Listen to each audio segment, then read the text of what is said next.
bodies of slain South African Defence Force soldiers laying in decay. Bodies of slain South African Defence Force soldiers laying in decay.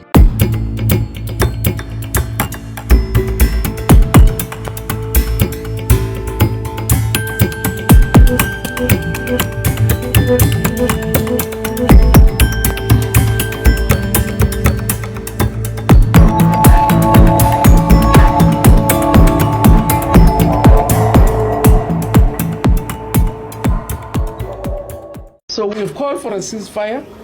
I can assure South Africans that our camps have not been attacked for the past 48 hours because, unfortunately for us, when we're at Goma, your DRC forces were fighting Rwandan forces over our heads. That's where we lost the 3 people. So we had to quickly communicate with M23 to say, we're not part of the battle, so don't fight over our heads. And indeed, that's why then we agreed with them that we'll host a white flag to say, we're not part of the battle, we don't want to be dragged into it. But also, M23 needed a free passage to go to Sagi, to go and collect and retrieve their deceased people. So then we agreed on a ceasefire whereby they will get a free trade, a free passage. We will not fire at their movement because if they move, we are not sure which direction. So there was a clear ceasefire which was agreed. Cyril Ramaphosa wants to kill our children in DRC. Those rebels, what au shashara vale bagwa DRC, they are well equipped. Bona badia mbarlata basing. Who goes to a base of an army if you know that thing is an army and is powerful? There's no army. So they are sent there to be killed because they are not properly trained. They must come back home. Ladies and gentlemen, my name is Dr. Jones. Why Not TV? Please subscribe. Bodies of slain South African Defence Force soldiers left to decay amidst a lack of equipment and resources. In a tragic and disturbing revelation, sources within the South African National Defence Force SANDF have reported that the bodies of fallen soldiers have started to decompose due to inadequate resources, including a lack of refrigeration facilities. The revelation highlights severe logistical and resource shortages within the military, further exacerbating the grief and the trauma of families and fellow soldiers. The deceased soldiers who lost their lives in the line of duty are said to have been left in a state of decay, with no proper facilities to preserve their remains. This failure to properly handle the bodies raises serious questions about the South African Defence Forces' readiness and ability to manage its operational and humanitarian responsibilities. Along with the issue of decomposing bodies, sources within the military have also pointed to a growing shortage of vital military equipment. Soldiers have reported a lack of essential gear, making it even harder to carry out their duties effectively. The combination of these deficiencies paints a troubling picture of the state of the South African Defence Force, calling for immediate attention and reform to ensure the safety and dignity of those serving the nation. Someone commented and said, "The comrade, she was sleeping forever, that we don't know nothing was going on about ANC government was failing for us." South African soldiers trapped by M23 Rebels in DRC, facing supply shortages and escalating conflict. South African soldiers trapped by M23 Rebels in DRC, facing supply shortages and escalating conflict. South African soldiers trapped in DRC by M23 Rebels, facing dire supply shortages and intensifying conflict. The tense and urgent situation facing South African soldiers stationed in the Democratic Republic of Congo (DRC) has reached a critical juncture, as M23 rebels have besieged the troops and effectively severed their crucial supply lines. This development has plunged the soldiers into a perilous predicament, with their lives hanging in the balance as they struggle to ward off the increasingly aggressive rebel forces. Over the past weeks, tensions have been mounting in the region, culminating in a dangerous standoff between the South African peacekeeping contingent and the M23 Rebels. The rebels, known for their brutal tactics and strategic prowess, have encircled the soldiers at a key base in the eastern DRC, cutting off all avenues for reinforcements and urgently needed provisions. The lack of access to essential supplies, including ammunition, food, and medical aid, has left the soldiers vulnerable and exposed, with little recourse in the face of a determined enemy. The situation is further compounded by the rebels' relentless attacks on supply convoys attempting to reach the trapped soldiers. Despite multiple efforts to resupply the troops, the M23 militants have launched coordinated assaults on these convoys, thwarting the delivery of critical resources and exacerbating the soldiers' already dire circumstances. As a result, the troops are forced to ration their remaining supplies, grappling with dwindling stocks and the looming threat of forced retreat.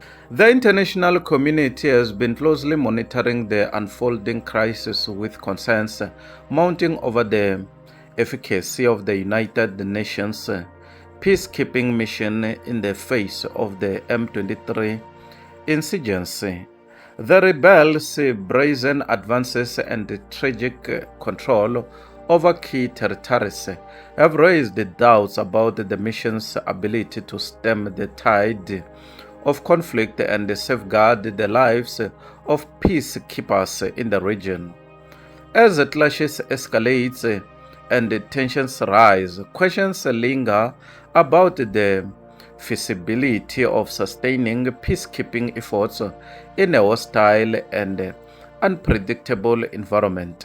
While the South African government has yet to issue an official statement on the situation, reports suggest that officials are working urgently to devise a response to the escalating crisis.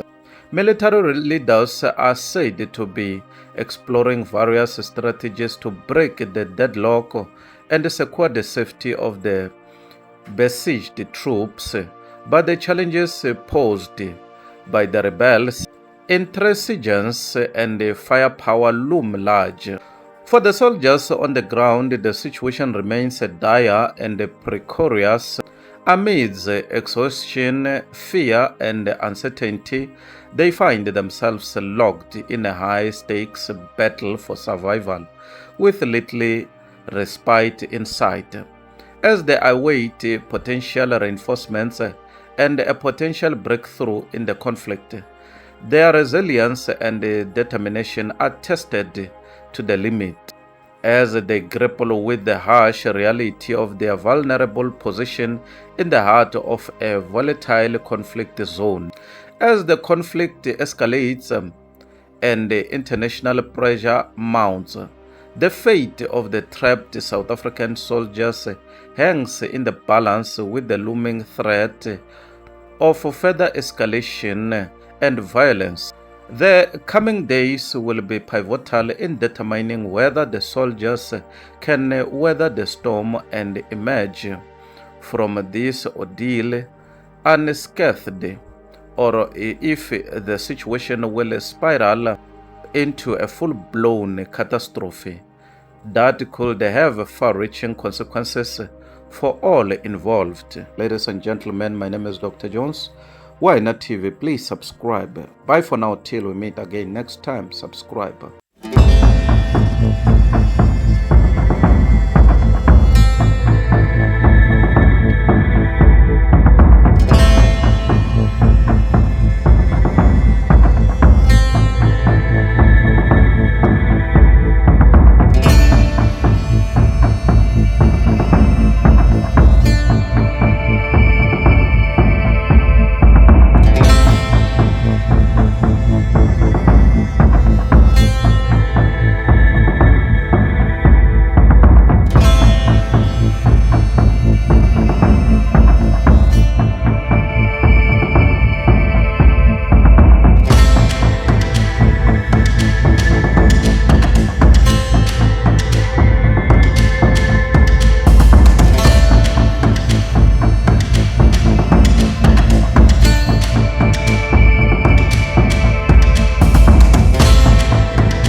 Moagi obeneminyaka engama-28 uthi kunzima ukwemukela lezi ndaba. Uthi ubulindele ukuthi abuye ekhaya ngoNdasa ngemuva kokuchitha unyaka eDRC. After hearing the news, we were so devastated by the news on the 25, between 7 and 8 in the evening, Saturday. There came a chaplain, Makate, from Woodspruit, Mogologolo, who came in the family to disclose to us that we lost our beloved grandson in the fight in the DRC. Umama wakhe uthi impilo ngaphandle kwendodana yakhe izoba nzima njengoba kuyiyona ebiphethe ikhaya. Kuzoba nzima ngoba uyena obelekelela umndeni wethu. Abazali bami bashona ngo-2022, manje ubesesinakelela. Uyingane yokuqala, ubesilekelela sonke nezingane zakwabo. Umuahi uzokhunjulwa njengomuntu onamancoko. Since from a very young age, he always has had a big sense of humor. Very responsible from a very young age. He used to hunt in the mountains. He would go alone in the mountains with his dogs, come back with perhaps a warthog or something. Umuahi ushiye emhlabeni indodakazi yakhe neminyaka emithathu ubudala nabazali bakhe. Ladies and gentlemen, my name is Dr. Jones. Why Not TV? Please subscribe. Bye for now till we meet again next time. Subscribe, please. Don't forget to like and to comment. Thank you very much. Dr. Jones, Why Not TV. Mutsonga wa Xiviri from Limpopo. Goodbye till we meet again next time. Subscribe.